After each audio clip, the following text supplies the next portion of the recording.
और लालू यादव के फैसले पर जेडीयू ने भी हमला बोल दिया है। लालू सिर्फ कार्रवाई का दिखावा कर रहे हैं, ये जेडीयू कह रही है। लालू अपनी संपत्ति का बंटवारा करें, ये भी जेडीयू कह रही है। ऐश्वर्या के साथ न्याय करें, जस्टिस करें, लालू यादव जेडीयू की मांग है। तेज प्रताप की सदस्यता खत्म करें आरजेडी, ये जेडीयू का कहना है। नीरज जी, सियासी उबाल है। लालू प्रसाद यादव ने अपने बेटे को पार्टी से, परिवार से बेदखल कर दिया। क्या ये डैमेज कंट्रोल की कोशिश है और डैमेज कंट्रोल हो गया? सियासी भूचाल नहीं है, लालू परिवार में भूचाल है। और पूरे प्रकरण में लालू प्रसाद जी साफगोई से निकलना चाहते हैं, लेकिन निकल कैसे पाइएगा? आपकी पैतृक संपत्ति 1 बीघा है और आज पटना में 43 बीघा आपको ज़मीन है।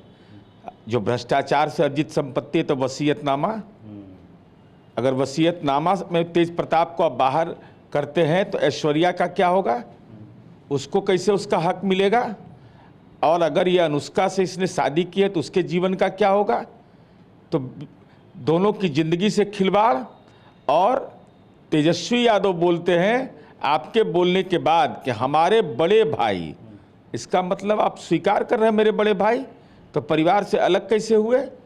और सवाल यह है कि विधायक दल के नेता तेजस्वी यादव आप हैं, तो अगर ईमानदारी के साथ आप खड़े हैं लालू जी के साथ, तो सदस्यता अपने बड़े भाई का ख़त्म करने के लिए विधानसभा अध्यक्ष को आवेदन दीजिए, नहीं तो केवल ये धींगा मुश्ती का खेल है। मतलब ये जो कुछ है आईवाश है। आप कह रहे हैं कि सिर्फ ये दिखावे के लिए, डैमेज कंट्रोल के लिए परिवार और पार्टी से अगर निकालना है तो संपत्ति का बंटवारा करे और विधानसभा के सदस्य। राष्ट्रीय अध्यक्ष को अधिकार है केवल 6 वर्ष के लिए निकालने का।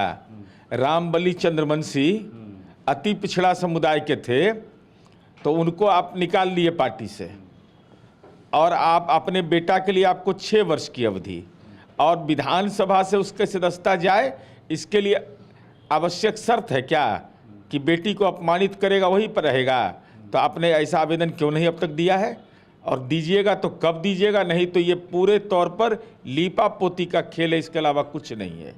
आरजेडी कह रहा है कि दूसरे के फटे में विपक्ष टांग अड़ा रहा है। आरजेडी के प्रवक्ता या आरजेडी के जो नेता हैं वो कह रहे हैं कि विपक्ष लालू प्रसाद यादव के ये जो पारिवारिक छिद्र है उसको और बड़ा करने में लगा है। दरोगा प्रसाद राय जी तो पूरे बिहार के लोग हैं, सम्माननीय हैं। और चंद्रिका राय जी हमारी पार्टी के नेता हैं, तो हमारी पार्टी के नेता की बेटी के साथ सरासर अन्याय होगा और जनता दल यूँ खामोश रह जाएगा? ऐसा कैसे संभव है?